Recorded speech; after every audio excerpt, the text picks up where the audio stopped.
Isang kababayan natin Pilipinas nagbahagi ng kanilang karanasan ng kanyang ate dahil ang kanyang Union Bank business account ay nahack at nalimasan ng pera na nagkakahalaga ng 156,000 pesos. Sa kabila yan ng mahigpit na app security ng Union Bank. Pero nag-proceed pa rin ang mga transaction at OTP na hindi naman sila ang gumawa. Nai-report na niya ang nangyari sa BSP or Bangko Sentral ng Pilipinas at sa Union Bank. Pero ang ikinatuwa naman daw niya sa Union Bank na kahit hindi maayos ang communication nila nung nag-report siya, ay sa huli ay naibalik naman ang kanyang pera. At ito ang tips niya kapag nangyari ito or kapag naranasan nyo ang ganito. Nahack yung account namin ng worth 156,000 pesos. Sa Union Bank siya, ang nangyari niyan ganito. Nagkasama kami ng ate ko sa kwarto. Tapos, November 16, 11:30 p.m. Nagugulat yung ate ko bakit may pumapasok na OTP sa kanya. Bali, dalawa kasi kaming may access doon sa bank account. Natulog pa siya noon. 11:30. Nabawas sa amin yung 1,000 eh. Tapos naging 50,000. I mean, nabawas siya without us na pinipindot yung OTP. Bank account siya under Union Bank Business Banking. So, hindi siya regular. Siya ay for SMEs. Pagka November 17, nireport na namin siya kaagad. And then, yung laman nung bank account na yun, nilipat ko kaagad dun sa isa ko pang Union Bank Business Bank account. And then, nagtataka kami ng ate ko na paano na-access yung account namin na maraming layer yun eh. May layer of security yun eh. Tapos, nag-proceed yung payment. Nag-proceed yung bawas ng transaction. Right after na nabawas yung transaction sa akin na worth 51,000, paano po nangyari? Paano na-access yung account namin? Wala naman daw binibigyan ng OTP. Like, we don't have any idea. Recommendation nila is magpalit ng password, magpalit ng account access, magpalit ng contact number na nakakonnected sa bank account, which we did right away. So, pinasa din namin siya ng Monday the same day. Ang eksena, hindi ko akalain, mauulit siya. And this time, it's 104,000 some. Nangyari yun 6 a.m. eh. Kami ng ate ko magkasama kami sa room. Nakita ko kung paano nangyari everything na alam mo yun, pumapasok yung OTP sa text sa kanya. Tapos, hindi niya pinipindot. Nagugulat siya na bakit may pumapasok ng OTP. Tapos, hindi namin tinatransact. Nagpo-proceed yung transaction. 7 a.m., pumasok na agad kami sa Shiken. Tatawag-tawag ng may, paano nangyari? Bakit ganun, ganyan. Monday, 51,000. Wednesday, 104,000. Sinong hindi maiiyak? Sinong hindi mapapagod? So, what I did nung Wednesday, iyak nung sa table ko. That was the first time na nag-breakdown ako dito sa bahay. Usually kasi breakdown ko guys, hindi dito sa bahay. And then, nung napagod na akong umiyak, that's when, nung clear na yung mind ko, doon ako nagsimulang tumawag sa Union Bank. Necessary precautions, ginawa na namin. Paano? Bakit? So, Wednesday ng gabi, medyo okay na ako nun eh. Nakauwi na ako, nakakatawa na ako. Ang iniisip ko lang talaga nun is baka maka-affect sa mental health ni ate.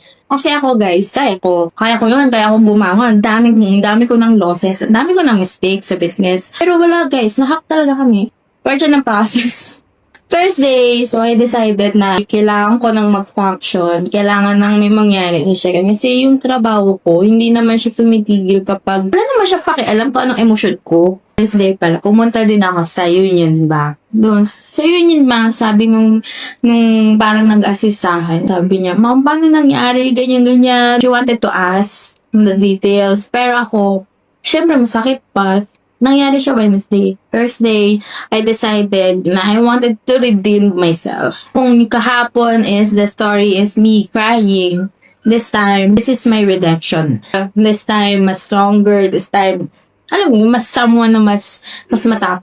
I told mom, sabi ko, Mom, today is redeeming day po. Iniyak ko na po kahapon yung dapat kong iiyak. Ayoko na pong mag-dwell ng details kasi masakit pa. Pero hindi po pwede kasing tambayan ko yung sakit. Kailangan ko mag-move on kagad kasi madami pong umaasa ng lakas ko. Then she told me, parang niremind niya ako. Sabi niya, kaya pala yung business mo, ma'am, is Shika. Teshika. Friday, tumawag ako. Tawag ko, parang I was advised na mag-antay na lang. Alam mo yun, parang wala silang binibigay na lead time. Wala din silang binibigay na time frame. Parang they were just telling me, ma'am, pasensya na po. Ma'am, sorry po. Ma'am, wala. Gaya kong nakaranas ng panghahack. Unang-una guys, gawin niyo is, the moment na hack kayo, ilipat nyo agad yung other resources nyo, yung other natitirang pera nyo, dun sa other bank account nyo. Second, i-report nyo siya kagad. Right, huwag nyo nang patagalin. I-report nyo siya kagad sa customer care. And third, ito yung pinaka-important. Since kami is under business banking, isisi nyo po yung BSP, Bangko Sentral ng Pilipinas. They have customer care na yung mga underwatch nilang mga financial institutions, kailangan magbigay ka agad ng or maayos na kung paano nila isa-solve yun. So, pagdating ng Wednesday, nawalan agad ako ng online banking access. Pina-freeze ka agad namin yung account. Wag na wag yung kalimutan isisi yung BSP. Lalo na alam nyo, wala kayong napipindot na links, wala kayong, alam yun, hindi sa inyo yung mali. Doon sa report namin sa BSP, Bangko Sentral ng Pilipinas, nagkaroon kami ng reference number. So, kung hindi man siya mababalik sa amin ng Union Bank, at least meron pa rin kaming laban. Kasi meron kaming reference number ng BSP eh. Anong araw yun? Tuesday. So, kausap ko pati yung relationship manager ko. Tapos, nagulat ako na merong malaking amount na pumasok sa bank account, which is around 150,000 doon sa frozen account. Then, I called Union Bank. I would like to ask the status of my concern kasi nahack po ako, ganyan. And then, yung relationship manager ko po, binigyan po ako ng SS na ito yung laman ng account ko. Sabi ko, bakit may 150? Eh, hindi pa naman ako ina-update that time ng Union Bank. Nabalik na yung pera ko. Then they called, ma'am, ito pong blah, blah, blah, blah, blah, blah, number, new transaction number. Ito na po yung hack na account natin. Nabalik na siya, no Friday. So, in good faith, nabalik naman siya. Pero itong nasa netong 150,000 na wala. Una-una, I was able to handle my emotions. In character ako. Hindi ako nag-video nung galit ako. So ngayon ako nag-video nung tapos na. So, pwede ko na ikwento.